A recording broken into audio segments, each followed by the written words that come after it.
Yes, guys, and welcome back to episode 4 of the Brokecast. And today we are discussing the markets. We're talking about crypto. We're talking about cash out plans. And obviously, there's a lot going on right now in the news. A lot of bad news going around with the current situation in Israel and Palestine. So we're going to briefly talk about that at the start. Just a quick disclaimer. We don't have an opinion on it. We're not going to go into politics. This isn't a politics podcast, but we're just going to discuss how it's going to potentially affect the markets and what could happen like on the back of this, really. And then obviously give our thoughts on short to medium terms of the market, and then go into cash out plans and why we think it's so important, and also maybe give you guys a bit of an insight into our cash out plan with XRP. So stay tuned for that one. But yeah, starting off with the markets, Bitcoin's currently down for the day. I think it's currently about 1.5, 1.6 down. A lot of the altcoins are bleeding. I think it has something in relation to do with the news and how the current situation in Israel is escalating so much. It's injecting a bit of fear in the markets, and rightly so as well, because who knows what's going to happen? Are we going to see a black swan event? Is this a black swan event? Is this the black swan event that it's crazy, because me and Will follow a couple of people who have actually been shouting and maybe suggesting a black swan event's coming in the near future. In fact, a lot of them actually said it will happen in October, which is quite scary. And it looks like if we're ever going to have a black swan, I feel like it's going to happen right now with something to do with this. Yeah, it's peak, because like the very definition of a black swan event is that you don't see it coming. It's something that does occur out of nowhere, but it seems like I don't even want to get too much of a conspiracy about it, but like this is not looking very good, the Israel situation. And as we said, we're not really going to get into it because I don't know too much about the history or anything like that. We're just going to talk about how it's going to impact potentially financially. That's all I really want to touch on. I just want to say, like, from my own personal perspective, is like, absolute politics aside, there's always going to be people that get injured or killed from situations like this, and that's just fucking awful. Like, it's horrible. Human life should come above everything. I don't care what fence anyone sits on. That's it. No political, religious, or any sort of standpoint on it. That aspect of everything is just ridiculous. Yeah. Like, we made up things like money and we put that above human life. That's just a joke. It's horrible. It's literally a joke. It is horrible. And obviously, as we are involved in the markets and we trade, we have to analyse how this could potentially affect our investments, whether it be our short-term investments and long-term investments. And one thing I just want to start off with is how scary the market structure is looking from this cycle that we're currently in and the cycle we've just experienced, as in the 2017 bull run, going into the COVID dump, and how that was the black swan event of that cycle. And we're in that time period right now where if we see a black swan event occur within the next 2 months, it literally lines up to what happened in the previous cycle, which I really, really struggle to kind of mentally process, because that's crazy. And it almost makes you think like things are planned, and I'm not going to go into that because we could sit here for hours going into that rabbit hole. Yeah, we can go really deep on things like that, and maybe we should just do an episode like that. We could, to be fair, like a conspiracy theory kind of, not conspiracy theory, but yeah, no, I know what you mean, definitely, because like I do listen to those sorts of things, but I just don't put loads of weight on them, because I just think that you can't live in a world like that, because it just messes your head up. Yeah, it does mess your head up. But we could sit and do an episode about that. Because there's a lot to talk about. There's a lot to talk about. But like, I'll pop up like maybe a comparison. I'll put a fractal over what's going on now with the previous cycle. And like I said, we're in that range. But I still don't think, even if this is a black swan event, and this is just my personal opinion, I don't think we go ahead and set lower lows. Like, I mean, if it's as catastrophic as people start dropping, bombs on each other, then God knows what's going to happen there. But if we're just talking about like a little, obviously it's not little at all, but if we're talking about a black swan event, I don't think it goes on to set lower lows. I just really don't think it happens. I think on-chain data and technicals still suggest we're not going to do that. And even if, like I said, we refer to what happened with the COVID dump, that was quite a catastrophic event. Everyone went into lockdown. Like the whole world stopped, basically. And we still didn't go on to set lower lows back then. So yeah, exactly. I'm not in the boat that we go on to set lower lows regardless. But no, I really don't. We are going to see a healthy correction. Yeah. Where that correction goes down to, it's anyone's guess, really. Yeah, I mean, and that's our perspective. But then, like I said, we talked about this as well. Like, as equally as we could go and do things like that, out the back of crisis like this, you can have positive resolutions. Like, as much as we are all have like short-term bias that everything's negative, because it has been for a long time, and I actually am in the camp that things will continue on a negative vein, we could have positive outcomes from this. Like, we could see, like, for example, this is obviously sounds far-fetched, but not as far-fetched as like a global pandemic shutting the world down and wars out the back of it. If you took it back 5 years, that would be ridiculous. So right now, the ridiculous scenario, in inverted commas, is that like all the governments of the world sit down and are like, we've got lots of issues, let's try and sort them out. Like, or we do have some sorts of peace talks between countries that are at conflict, not necessarily new conflicts, but like the Russia-Ukraine one I'm talking about. Is there any way that out the back of this is catalyses some sort of peace talks between people? I don't know. So you just got to keep your mind open to all possibilities and just realise at the minute, it's like, so we've both tipped recently negative price action in crypto. We talked about Chainlink specifically in the newsletter this week. Yep. I've had a fat Chainlink short on that we've talked about. And I posted out this morning about Bitcoin, playing out pretty nicely so far. But at the same time, a lot of people are really pushing this negative narrative towards assets in general and human life, and everything feels pretty doom and gloom. And often when that is the case, something can come out of nowhere and be positive. So that's just something to keep your eye on, or keep your mind open to that thought process. Yeah, I mean, I feel like Will said, I think no matter where you look in what's going on in the world right now, whether it's what's going on in the world or markets, the sentiments are low everywhere, just everywhere right now. And like you said, I feel like we're at a point where the whole world goes to an absolute war and absolute chaos breaks loose, or there's some sort of peace talks or some sort of resolution that the countries are no longer stepping on each other's toes. Now, that's not going to happen overnight, of course, but if we start to see things like slow down, like I'm not saying this Palestine situation is going to just completely stop overnight, because unfortunately I only feel like it's just getting started. So as that plays on and countries kind of might potentially come together, it's hard to think like that though, because you don't think that that's going to happen right now. No. With what's been going on over the past like 2 years with Russia and Ukraine, and now what's happening here, all that people have got embedded in their head right now is just conflict, and negative news. What's going to happen to the markets? Are we going to see another black swan event? No one, like you said, is actually. I've not even heard. In fact, you're the first person that's actually said it. No one's even thinking about a positive resolution on the back of this, and it's one of them. You can even relate it to technical analysis and all that kind of stuff. The whole market could get wrong-footed. Yeah. Even when we went into lockdown and the markets dumped, I wasn't really actively trading back then, but everyone was thinking doom and gloom. Like, no one was touching the crypto market with a stick. Do you know what I mean? They were just thinking, no, we can't. Everything has to be in cash right now. And what happened? It actually turned around quite quick. The markets turned really around very, very quickly. So all that I'm saying is, it's not going to happen overnight, but don't be surprised if everything just reverses at a click of a finger almost, because you're going to get wrong-footed otherwise. It's what you need to learn from what's happened in the past.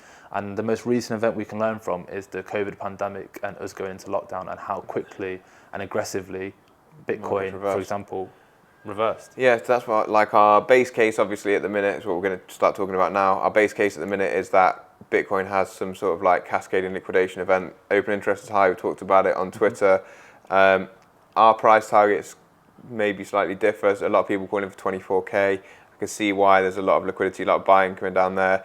But if you look at my different targets on Twitter, I think that 24.8k is the recent low. We could come down to there. We could come down to just 26. Or as we both talked about before we started the podcast, the stock market in the US isn't open yet. Anything could happen. Like, people could wake up in the US and be like, for example, even if it's not a resolution, what happens if the US government or the Fed, whatever, come out this morning and be like, look, we're going to war. Let's say they do say that. We're going to war, and then everyone panics, but then they go, oh, actually, and this means we're going to print $5 trillion, and we're going to put it, and it's going to come into the market within a year or 2 years, because we want to shore up our financial markets. Everything's going to rip. So you can't be too fixated on one specific base case. We have our base case. We think things are coming down, at least in the short term. There's a lot of open interest. Get rid of some of the longs. And then I do think we're actually going up in Bitcoin. I just think this is a short-term correction, like a bit, maybe like we're saying, a black swan scare, flush out the open interest, and then we push on. But we could all always be wrong-footed. Everyone in the market right now is calling that. I'm in the camp of a bull. I think Bitcoin's going to go on to set a new all-time high. Even I'm now saying, like, I think we're coming down. So you can be short-term bearish and then obviously medium to long-term bullish. I think that's what you're trying to say. Like, nothing goes up in a straight line. So you just have to understand and position yourself correctly, like we're saying.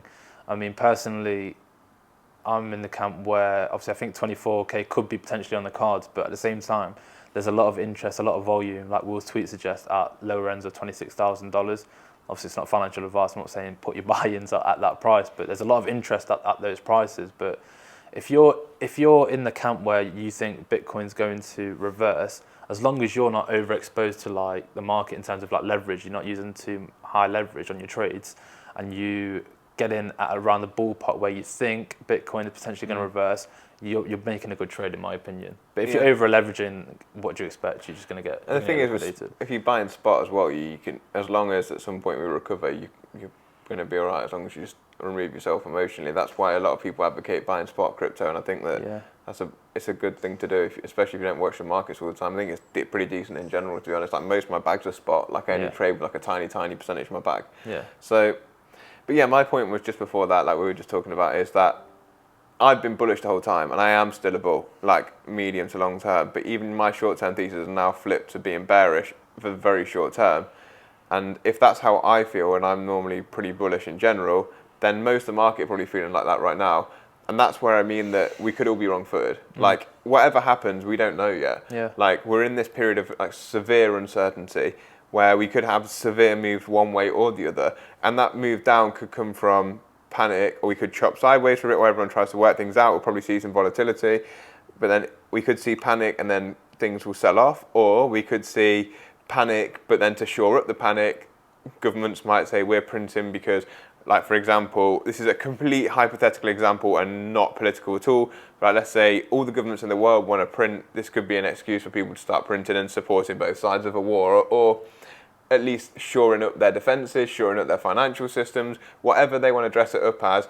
There could be an excuse for a lot of liquidity to come out of this because governments around the world could start pressing the print button. Yeah, even in preparation for a potential bit of conflict, they could start turning on that money printer to, like Will said, shore up all their systems and make sure they're all healthy. Well, what other time than now, when other countries specifically have been dumping US treasuries, for example? What other time than now is a good time for the Fed to come out and say, look, we're going to shore up our financial system from any potential crashes and any potential future conflicts, and people dumping our treasuries, we're going to just start buying any amount of treasuries and going to cap the yield at 3%, 2%, whatever. Yeah. It's a chance that could happen. Yeah, it is. And I feel one thing that's important is I feel like now is a good time for them to do that, because it almost gives them an excuse to do so. They know that, look, their economy is not looking the most healthiest right now. Obviously, anyone can kind of see that.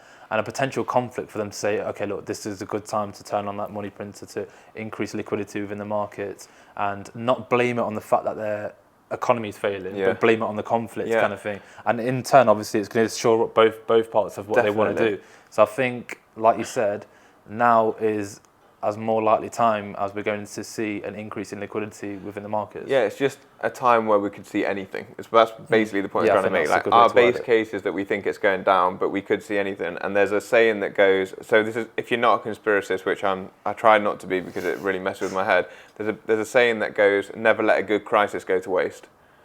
Right, so now, what's next though? After we experience this short to medium term correction, which we're potentially in the middle of, where do you think Bitcoin's heading next? Because I know you're an advocate of Bitcoin hitting new all-time highs this year. Yep. Do you still think that? Yep. When do you think that'll happen? End of the year. End of the year. Like into December, yeah. I think it's a hard one. Like, it depends how fast this all plays out. Like everything's going to play out however it does. But like I think that if I'm right with the short-term flush out in open interest, probably some sort of panic in the market this week. If I was going to try and call a complete call on what I think the market's going to do, and this is like impossible to do, like impossible. A flush down this week, maybe clear out some open interest for Bitcoin. Then we see some sort of positive reaction, however that may be, whether that's good news or bad news geopolitically, but creates liquidity in the market somehow. Maybe more banks go under. As we've seen this morning, so far, obviously markets aren't yet open completely in the US, but treasuries are pumping again, the DXY is pumping again. Maybe they start to print dollars or print money around the world, buy back some treasuries, get that liquidity flowing again. Markets start to then think, okay, cool, liquidity is coming back in, treasuries are going down, we've got to move money. Yeah. Money starts to come back into markets start to push up, maybe see something like a approval of an ETF somewhere. As we know, and we've talked about, institutions have their year-end reports to write. Are they going to be underweight on equities and have missed out the whole move from this year anyway, which is quite a big pump from the bottom as it is? Or is that's my base case, is that happens and then we see a big push into crypto, because I think that at the back of a crisis, or if we do have this crisis, we're going to move more digital. Everything's going to become more digital, and Bitcoin probably starts to see a lot of appreciation when people don't know where else to put money. I don't think many other places are going to be great long-term holds apart from real tech stocks, or as Raoul Pal calls it, the exponential age. Things like AI, like Nvidia, took a big pump, has corrected a little bit, and is only 14x its earnings, whereas at one point it was 200x. So that's not too bad anymore, but I just think this is just the start of the move for things like AI and robotics, and I think that out the back of all these problems, we're going to see a lot more digital come into the world. We've got things like your Apple headsets, your Meta headsets, all this sort of stuff coming in, and I think there's a wave of innovation around the corner, and that wave of innovation could be a year away, could be 2 years away, but what I've always said along the way is, I thought Bitcoin was going to hit its all-time high this year, but let's say I'm wrong. And let's say, as long as we don't set new lows, if people have followed my opinions, then you're in a better position than you would have been if you were waiting for a new low. Because a lot of people were sitting here saying we're going to 12K. I personally still don't think we're going to do anything like that, unless we have this a huge Black Swan event. I don't know. But if you've been following it, then even if I'm wrong with saying that we're going to hit it at an all-time high this year, well, we've got the halving in April, and we probably hit it next year. So all I am is 6 months, 8 months early. Yeah. So I don't think you're in a bad position if you follow my thought process, because all the people who've been opposing my camp were at 27K, and they've been calling for 12. Yeah. And that was when we're at 15.5. You probably sold waiting for 12, and I've been saying the opposite. I've been saying we're going up, and so far I've been right, but now it's just uncertain. But does that mean that I'm right or I'm wrong with my next part of the call, or is this just the markets doing what the markets do? I guess time will tell with that. I think. What do you think? Yeah. I think my medium to long term, as in what happens from now to the end of the year, I'm still a bit unsure of, and I'm not opposed to Bitcoin hitting all-time highs. The only thing I'm opposed of is Bitcoin hitting all-time lows, cycle lows, which I don't think will happen.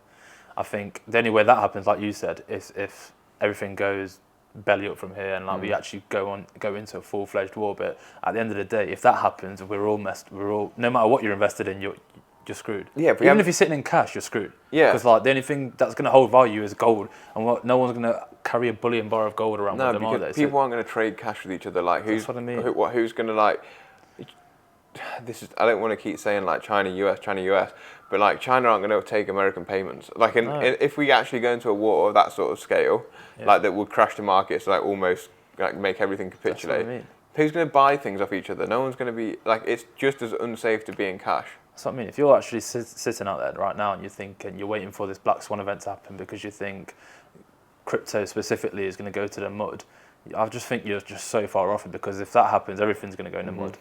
But anyway, I'm not too sure what's going to happen then. I think short, let's say short to medium term, I think, we go down to this correction, whether it's low ends, in my opinion, low ends of 26K to low ends of 24K maybe. And then we go back up to at least 32K, because there's a lot of volume up at those levels, of buying liquidity at those levels as well. So that's what I think what will personally happen. But like you said, this week I feel everything's still very fresh. Gold's going up in value, oil's going up in value. That tends to happen as when people are a bit scared about the markets, they try to go into these safer assets, not oil but gold. No, but that has been one thing that a lot of people are saying, that because of America have depleted their oil reserves, that and that treasuries are basically going to depreciate over time against oil, people are just getting more hedged into oil than they are in US treasuries because they'd rather hold that. So that is one of the things. And then we've also got an FOMC meeting this week. Yeah. Obviously, I don't know how much that's going to play into what happens in the grand scheme of things, because I guess that's massively overshadowed by the conflict that's going on, in my opinion. Like, no one's going to really care if the Fed raise interest rates by 0.5 or whatever they're planning to do this FOMC meeting. If they do that, like, I don't know, they were miles off. But this is what I mean. I guess this is the perfect week for them to start a pivot or something. Do you know what I mean? We've got this massive conflict going on that's taken everyone's attention. If they come out in the FOMC meeting and reverse it, that could be what we're trying to suggest. Like, it could be that moment where the markets just flip on its head, kind of thing. I'm not saying it's going to happen. It's quite unlikely actually, but it's the perfect opportunity for them to start making this pivot and what they're trying to do with their long term. And then we've also got, I think, the SEC lawsuit against Binance is also starting this week, isn't it? Yeah, I'm not sure. On the 12th. I think it's the 12th of October that starts. So. And we've got to hear back from Grayscale and the SEC. That there's was 45 days. Yeah, there's so much. Like, don't let what's the news, blind you from what's actually still going on. Like, don't forget we're still waiting on these massive key decisions. Like, we've got a huge week this week. So, and it goes back to what I was trying to say at the start in that first clip, and that's that things can change very quickly as well. The narrative can change really quickly. Like, it seems very intense right now. Obviously, it's Monday. We're recording this, and like, stock market's yet to open. But don't, like we said, everything can like flip on its head within an instant, and you'll see this quick change in sentiment quite quickly. Yeah, and the SEC got their appeal denied against Ripple last week. Yeah. We talked about that, and so things aren't just doom and gloom for crypto even. No. Like, right now, things are fine. Like, things are fine in the crypto space. It's just the wider macro space that's not great. But even could the catalyst of things being not great spur something positive on for markets? Like, as you were saying, a potential pivot, yes, that's some markets historically have dumped on the day of a pivot. But if they pivot and say, look, we're going to do this and stimulate because we want to ensure our financial markets stay strong through turbulent times or whatever could come out. I'm not saying that will happen because I think that's a bit of a rash reaction, but I'm just saying, like, that's way more likely now than it was like last week. Yeah, definitely. Like, last week, if you looked into this week, you'd be thinking, yeah, it's probably just a pause, maybe a raise, like, depending on which Fed comes out to the meeting. This week, it's like, that's definitely in the question. Yeah, like I said before, it's the perfect time for them to mask up that transition that they could potentially do to put more liquidity in the markets whilst this is all going on. So obviously all eyes on the FOMC, and we'll keep you updated on our socials with that. So what about like longer term? What are you thinking about crypto long term? So you talked about up until like Christmas and that. What about next year? What about the year after? I mean, what are your thought process? This is my thought process, and I've mentioned it to you before, and I find it really hard to give you a precise answer to that question because if we look at it on a technical level and we compare this cycle, like I said, to the previous cycles, even if we don't experience a black swan event, it would suggest we trade pretty much sideways, maybe slightly in an upwards direction into 2024, maybe like quarter two of 2024, and then the market's then we start seeing these green candles pop up like after the halving, basically. That's kind of a general thesis that I'm sitting on at the moment. But, and it's a big but, we've got things are happening right now that weren't happening in the previous cycles. And what I'm trying to get to here are the ETFs. So I think some people, and the majority of people actually, aren't putting enough weight on an approval of a Bitcoin spot ETF, especially one from BlackRock in the US. They're just, I think, because it's been a narrative that's been gaining momentum over the past like year or so now, 2 years, people have been talking about it. When are we going to see this? I feel people have got bored of the narrative and they don't actually understand the maths and how it can actually affect when you look at Bitcoin supply, especially when going into the halving now as well. That's just going to amplify that even further. So if we do see one of these decisions coming, if we do see positive legislations coming, and we do see more utility and another country adopting it, a bigger country adopting it, that's going to affect the price of Bitcoin way more than people speculating on the price compared to previous bull runs. But like I said, technical basis, bull run next year, Q2 maybe like halfway through next year. But like I said, I think it's very likely we start seeing some developments in ETF legislation progressivements in the US or more in just around the world in general, I think, and maybe like a bit of like a unified kind of framework might come out. Who actually knows what's going to happen? But yeah, I think generally, when we see more utility, we're going to start seeing that price go. But I think that's my general thought process. And like, to put you on the spot, where does Bitcoin top out next cycle? Not when, but where? I think probably like again, but this is if we look at it on technical, like we compare how much Bitcoin rose in comparison to its lows in the last cycle to this cycle. I think I wrote about it in one of our really early news articles that we wrote. I think I was looking at a price of $150,000 per Bitcoin, but we see these like financial experts come out and say an approval of a BlackRock Speed ETF would send Bitcoin to $200,000 based on maths, and it does make sense by what they're saying. And then you've even got some people saying between 500,000 and even 1 million Bitcoin if we start seeing global adoption, which could easily happen over the next year. Like who's to say that we don't see a black swan event like we've been talking about, and we completely shift our financial system, because it's the easiest way and now the best opportunity to make that drastic change, basically. So there's a lot of variables going on, but if we look at it on a technical basis, I'll probably say somewhere between 150, somewhere around that. But like, I think it's very, very likely we see that doubled because of some sort of utility that's going to come to not specifically Bitcoin, but crypto in general, or AI or something like that. Something like that. I think again, people aren't really considering that. They get caught up too much on technical analysis and what happened in the previous cycle, but completely forget what's going on in the world right now, and what's going on in the current financial system is just so different to what was going on 3-4 years ago. Yeah, and like AI throws a big like spanner in the works, or a multiplier potentially into that, because we could get to a point where robots start paying robots, like programs start paying each other's programs, like whether that's just like for data or like access to data each time we use something, I don't know.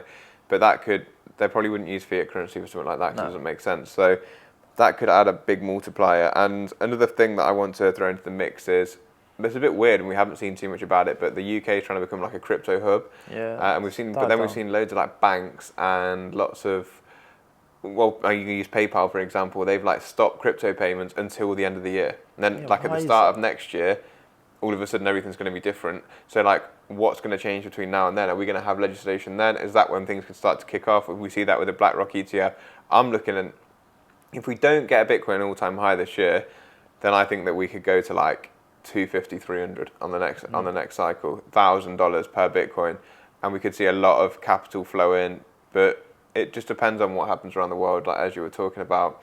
But in my opinion, it's inevitable that crypto goes up. It's either going to go up to ridiculous figures that we find ridiculous right now, or it's going to go to like literally zero. It's going to get banned or something like that. Yeah, and it's just not going to go to zero. It just can't be. There's too much institutional involvement now with it. I know that's still at a minimal, and I still think we're obviously going to see that increase by like tenfold as like legislation improves across the world. But like the fact that we're seeing BlackRock getting involved with it, they're too powerful to let Bitcoin fail now. So if you're sitting in the camp where you think cryptocurrency is just a phase and it's just like it's going to pass over in a couple of years, you're just miles off it, because it's not going to happen. Yeah, and I saw this week, I think hash rate, so the hash rate's at the highest it's ever been. So the network's the most secure it's ever been now for Bitcoin. We've seen the amount of long-term holders at its all-time high, then plus a potential influx of new capital and huge buying pressure from institutions. You got a small amount of supply and a secure network times by a large inflow of capital, all at a very small inflection point, could really rocket the price of any asset. Like it doesn't matter if it's Bitcoin or anything else. It just feels like because we're in that asset class that it feels less likely. But when you've got that sort of demand on and the least amount of supply ever. That's what I mean. That's another thing that people aren't taking into consideration, and goes back to when you asked me that question, where I think Bitcoin's going to top in the next cycle. Another thing a lot of people aren't really considering is on-chain data and how the supply side of Bitcoin. Everyone's talking about demand and like, oh, is blockchain technology going to be used really? Is it actually going to be adopted within our financial systems now? Obviously, that's still speculation up until this point. But one thing that's not speculation, because we can literally see who's holding Bitcoin, the amount of Bitcoin that's in wallets and being stored right now and is being held by long-term holders is at an all-time high. There's a lot less Bitcoin out in the open market than there was in the last cycle. And what does that mean? If you study basic business economics, supply and demand curve, you just draw a supply on the X or Y axis or whatever, and you go up this curve, everything is just amplified when there's less supply in the market. And it's a fact, like we can't hide it. That's the good thing about blockchain technology. It's all transparent. We know where everything is. We know how much is out there and readily available. And yeah, I just think that's going to be a huge catalyst, like you said. Yeah, this is why price can fluctuate so fast up and down, because people just compete. And I think it's like 79% with long-term holders right now. Yeah. So that means the whole market who's buying and selling right now is just competing for like 21% of Bitcoin. And that's nothing. So that's like a fifth of the whole supply. So it takes 5 times less buying pressure for the price to go up and 5 times less selling pressure for the price to come down in that simple math. And then you've also got to imagine that as that percentage of supply is competed for, the price fluctuates both up and down as there's more or less of that supply. So that's how things can move exponentially one way or another. So things can flush down to a really low price, or things can pump up to a really high price with smaller amounts of buying pressure or selling pressure. So if you have a lot of pressure one way or another, they can really, really jump. Yeah, and I personally believe that's going to happen, and that's why even when you asked me there, I doubted myself when I said 150k, because I think deep down, I don't think that's going to happen. I just think it's going to go, like you said, one way or another, and I don't believe, literally 1% of my body doesn't think it's going to go down to zero. It's just going to get banned. So the only other option is for it to just gain global adoption, just shoot up to what people thought it was originally going to go up to. Right, okay, final section. You know where we think Bitcoin is potentially going and roughly when. That's just obviously in our opinion. But the main thing you need to be doing now, whilst we're in the bear market, is making a cash out plan. Yes, sir. Cash out plans are important because once these green candles come along for Bitcoin and we enter that euphoria stage, people's emotions take over their thoughts, basically. Like it's going to be easy to get caught up when you start seeing your portfolio skyrocket. So now you want to be setting prices in which you're going to cash out X amount of this, X amount of this, X amount of this price targets, and stick to that plan. Because otherwise you could be in a position where you want to get greedy in the bull market, prices end up correcting, because as we found out from the last cycle, as quickly as it goes up, it goes down just as quick. So you can miss an opportunity that you've been waiting all this bear market for, just because you didn't make a cash out plan and you let your emotions take over your decision making, basically. So, well, I'd say that like it goes up, like you have 25% of the time that you have in the bear market. So in the bear market, everyone gets over emotional to the downside, everyone's sad, and it stays down for like, if you look at crypto, it's like 3 years of chop and downwards for 1 year of positivity. Yeah. So 1 year of positivity, you find it hard enough trying to like find lows in 3 years of bear market. So to be able to find a high in 1 year of positivity is the absolute opposite, because you're like, oh my gosh, finally I've been waiting for this, the price is going up. Then you start to see things pump and they break all-time highs, or they get near to all-time highs and they break all-time highs and they're flying, and you're like, oh, this is going to go up forever, and new people come into the market and they've not ridden it all the way from the low to the high, so they've just got in and they're like, oh, I've just bought this, I've just bought this, I've just bought this, and this is going up, and now I'm going to buy that, and look at this is what the next trend's going to be, this is what the next trend's going to be. And you can easily get yourself wrapped up in a whirlwind of like emotion, especially when for all this time you've been wanting to like validate your own emotions, feel whatever specific way you felt, and then to all the people around you, you've been telling them like, look, crypto this, crypto that. Then as they start to get in, it's probably the times when you're going to be selling. So you're going to feel like, again, like right now feels like a bad time to buy, and it has felt like a bad time to buy all year. Yeah. You're going to feel like it's a bad time to sell when it is probably time to sell. Yeah. Because, I agree. And we actually made our first like brief cash out plan. How long has it been now? I actually don't know how long it's been. Almost 2 years ago now, obviously. That was right at the end of like the bull market, and that's when we started making our cash out plan, because we didn't know how long it was going to take, obviously, for the next bull market to initiate. Obviously, we're still not there yet, but we've still had this solid plan in place, and we're still sticking to those numbers. So I can't remember. Obviously, we made our cash out plan in a pub. Yeah, we did. And we spent like a good 2-3 hours just speaking about it, even before we put pen to paper. But what tips would you give for someone who wants to make a cash out plan for the next bull run? My tips are, like, don't be overly greedy. That's tip number 1. Tip number 2 is don't take profits where you think you need the market to go for a certain amount of figures for your bank account. Take profits where the market's like telling you different potential resistance levels. You can find those by using things like the Fibonacci retracement tools, or looking at the differences between previous all-time highs from the last few cycles. They give you some good indication as to where good potential areas for take profits are. Also around whole numbers, people like to take profits on whole numbers. But yeah, have your plans written out depending on what the market could potentially do, not what you want. So for example, you got £100 in Bitcoin and it goes up to like 200. That's not like where you should should be writing your take profit. You should be writing your take profit on, like, if Bitcoin, for example, shows an indication that like there's resistance at 110,000, you should think, oh, I'm going to take some profit there, even if that means your account is at like £125.3. It doesn't matter. Like, it's not on the whole number of your account. It means nothing what your account is on. The market doesn't know what your account is. A lot of people sit there and go, oh, I'm going to cash out when my account reaches like $1 million or like $100,000 or anything like that. No, you should incrementally cash out along the way, because just as it's really hard to time the bottom, it's pretty hard to time the top as well. So you basically, unless you're a complete genius or really lucky, you're not going to time the exact top on your cash outs. No. So just be taking chunks along the way at different levels that are reasonable. So maybe like all-time high, 1.5 times all-time high, 2 times all-time high, 3 times all-time high, 4 times, percentages at each different level, and you need to make that specific to what you think the prices are going to do. And then I'm going to go into something else in a minute. So we're talking about, in this specific section right there, what I was just talking about then is specifically into dollars.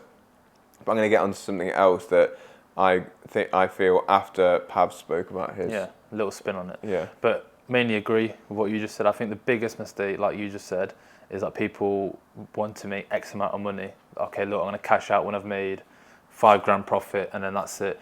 Let the charts dictate your cash out plan, not your personal wealth, not your personal portfolio amount, basically.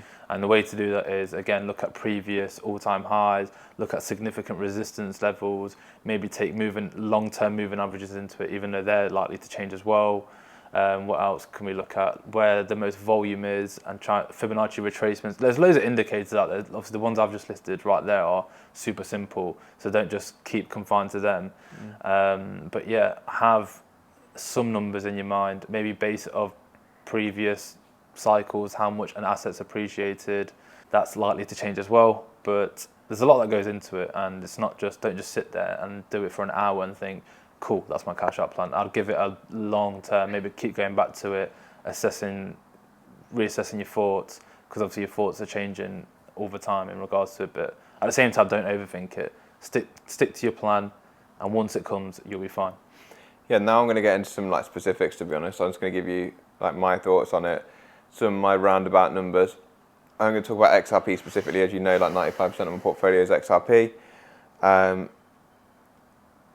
I do some consultations for clients as well, and we hold some XRP together as well, and their risk tolerance is less than mine, so theirs are going to be a big chunk at all-time high, pretty much most of it, and I will take a small percentage of mine at all-time high, which is between 320 and 380 in different exchanges.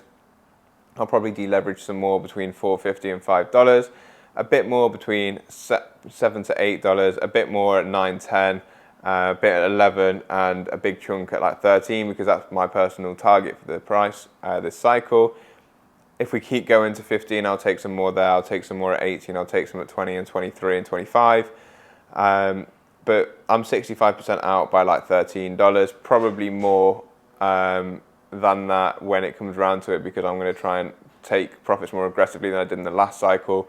I just got to a position in the last cycle where I only took about 65% because I was in that position, and then I wrote it back down, and I've been reaccumulating crypto since. So it makes sense for me to take a little bit more this cycle, probably between 65 and 75% by $13.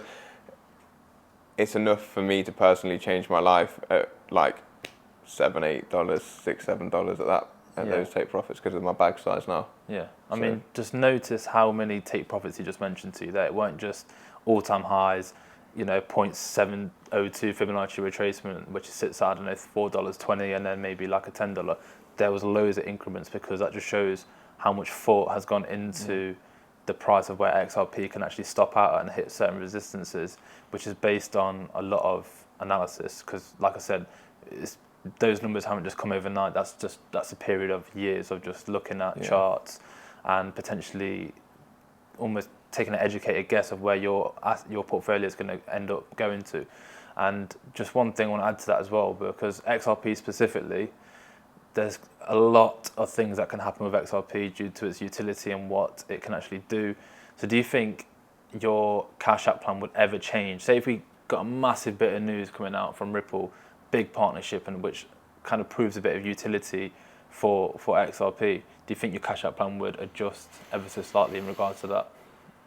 This is where it's hard, because yes and no. Like, I'm taking big chunks at different levels. Maybe percentages change, maybe they don't. It depends on how I feel market sentiment is. If, like, for example, there was a big announcement and it was definite utility from one country to another with XRP, and a lot of speculation came and the price rose absolutely rapidly, if it was rising that fast, I probably would take less percentage, but I would still take percentage at different places. But then at my price targets, I'm still going to take big chunks. So instead of taking, like, let's say 10% at all-time high, 10% at like 450 to 5, sorry, like 10% at like 7, 8, 10% at 10. If we just got some huge news that started absolutely ripping, maybe I'd do 5, 5, 5, but then when it got to 13, like 30% rather than like, well, actually I think it's 25% of what's left is potentially in my bag as well. But like, let's say I do 40% at 13 rather than like that. So, because I do think, as we talked about on like our first week of the podcast, even when we do start to creep up to those numbers, and even if there's huge like speculation in the market, there's still a big chance we're going to retrace down to low numbers before we continue to push higher. In those opportunities, having some cash is going to be good. You can always re-enter. Like, taking money off the table is never a bad idea. If you're in profit, the only way to actually realize those gains is to take that from being paper gains into actual real gains. But then that's what we're going to talk about, something else specifically right now, because I'm not just going to take my profits into dollars or pounds. Why is that? Because depending on where the market is, this is so super dependent. I'm going to be super transparent on my social medias about this, and I've always said that. It's like compounding your profits is the way to absolutely nail a bull run. In crypto, liquidity flows through different areas, and you can see it even now in the bear markets. You might have like a social fi pump, you've got an AI pump, you've got last summer, DeFi summer, like NFTs, like these. This is all like liquidity in crypto is moving around section to section to section to section, and it's happened in both the two previous bull runs that I've been a part of. So that's the 2018, 19 bull run, and the last one, or 2017 bull run, sorry, and the last bull run that we've just experienced. And then even in the bear market, you've got the liquidity moving around. So if XRP pumps first, if XRP goes and does a 1,000, 2,000% move, and everything else has only done like a few 100%, I'm not going to be sitting all my profits into dollars. I'm going to probably take 50, 60, 70% and cycle it into some of the underperformers that I think still have a chance and an opportunity to move in that cycle, and look at where the hype is in the market. Oh, what's going to be the next thing pumping? Cool, I'm going to take 20% of the profit and bang it into, let's say Ethereum now gets sued by the SEC or something like that. I'll probably buy some ETH if ETH doesn't move, or if XRP heavily outperforms Bitcoin, I'll probably buy some Bitcoin. And even in a world where they all move up together and let's say XRP moves last, I will also reallocate into other cryptos like Bitcoin, for example, ones that might earn me a yield, because I don't want to be just sitting heavy in cash, because cash isn't the place to be, in my opinion.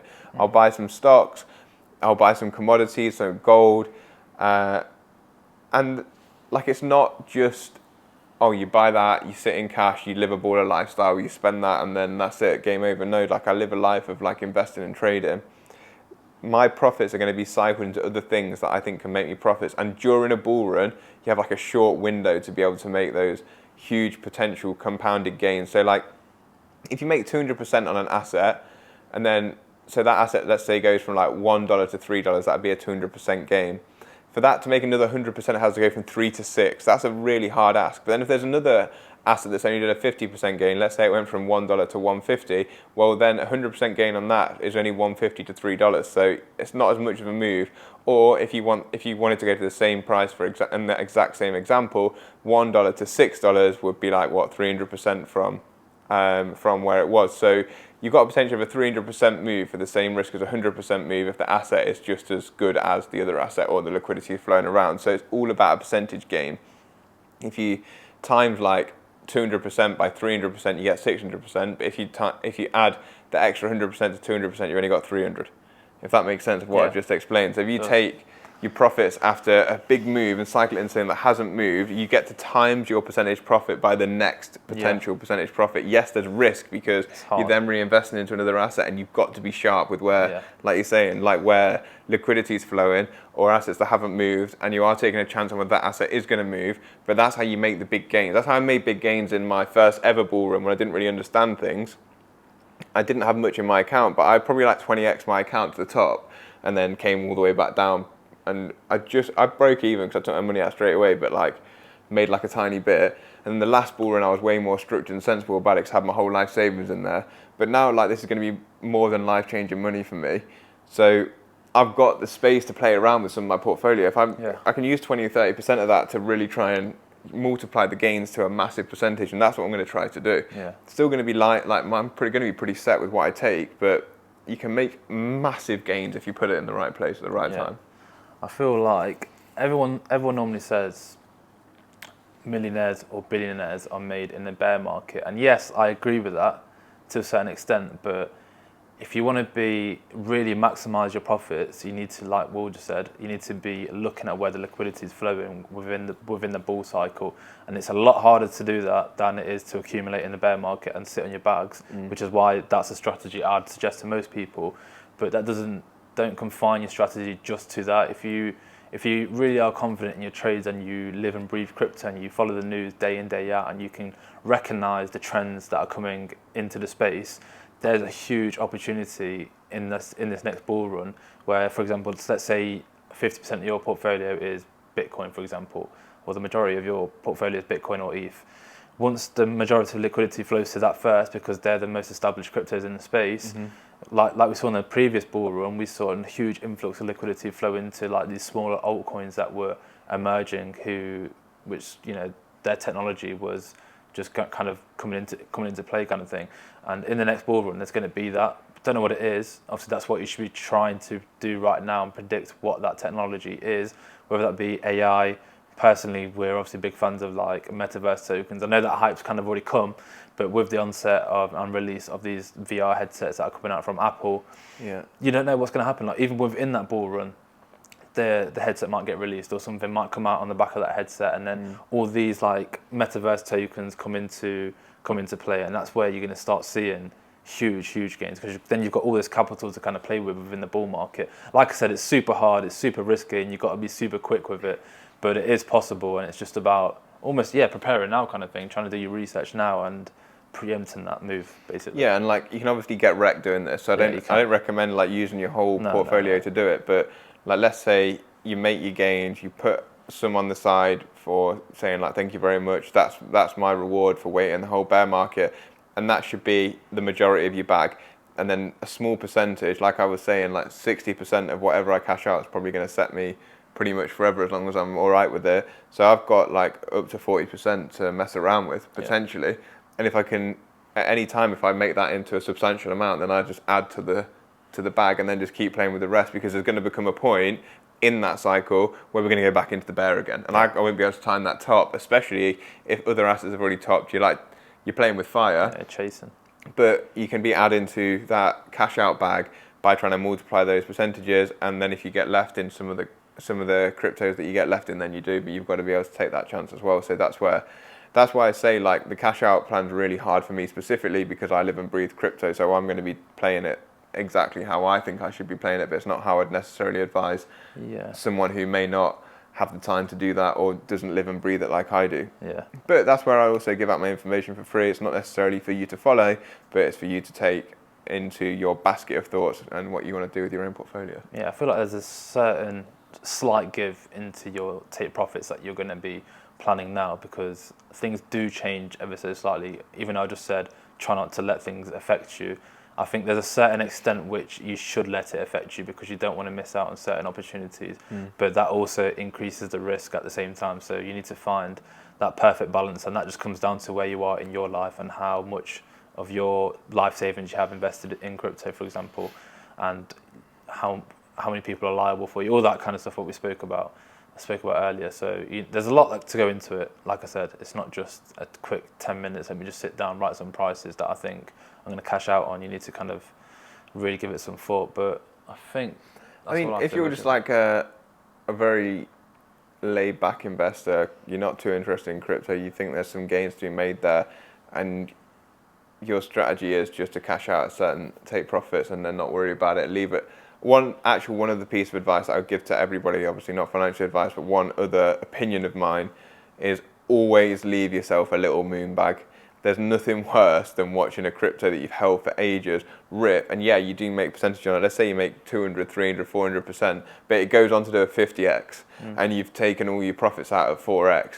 Like, that's just as painful, honestly, from experience. That is just as painful as sitting on like a loss. Watching something do a 50x that you believed in and wanted to go up for ages, like, and taking it out at like 4x rather than like a 50. That's why I'd always leave. I personally am going to leave like between 10 to 20% of my portfolio of XRP. Like I said, I'll have done 65% by $13, potentially 75%, depending on how things happen.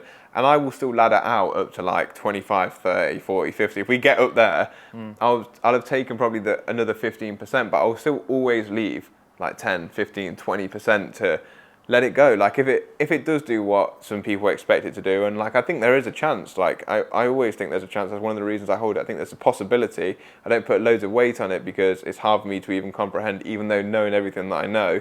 Maybe it's an emotional problem for myself, but if we do go up to like ridiculous numbers, I want to be sitting there on some of the bag that I've held and researched forever. Like, I wouldn't want to be sitting there thinking, oh, I sold all of that at $13, and yeah, I've got a good life, but I could have this much, which is what you can always do to yourself. That's what I mean. Like, let's try and put it in perspective for you XRP holders out there watching this.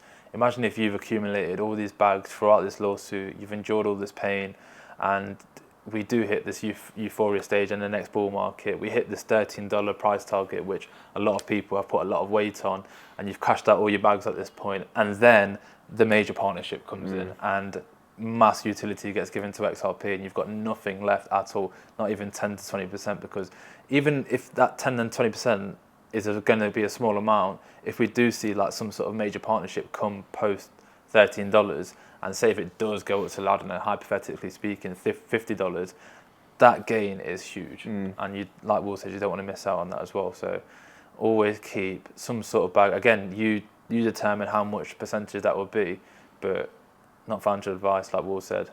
Don't let it be 0%. Yeah, just keep a moon bag. Yeah. Whatever you think that's going to be, like that's always relative to you as well. That's just one thing that I think I wish I'd been told before, because I've definitely thought, oh, that was good, and like especially being like more of a trader now, it's like I know not to like look back on where I could have made more profit, because that's just going to wreck you emotionally. But in a spot position, like if you've been holding an asset, you've done the research, always keep yourself a little bit of exposure. As long as you can, as long as you're willing to lose that money, like, because it could go to zero as well. But if it doesn't, if it goes the opposite way, you don't want to be sitting there thinking, oh, I've told everyone about this and I had it for so long, and I've lost out on it. Yeah. Okay, so I think we'll wrap it up there. It's been a good episode. Talked about a lot. I hope you guys learned something again, got some value from it. And I don't actually know what we're speaking about next week, or I don't know if we're going to even have a guest on next week. We will have to find out. Well, you have to come in here next week and find out to see what's going on. But yeah, we're releasing the first part of the podcast, or you'd have seen this by now, but we released the first part on Monday and the second part on Wednesday as normal.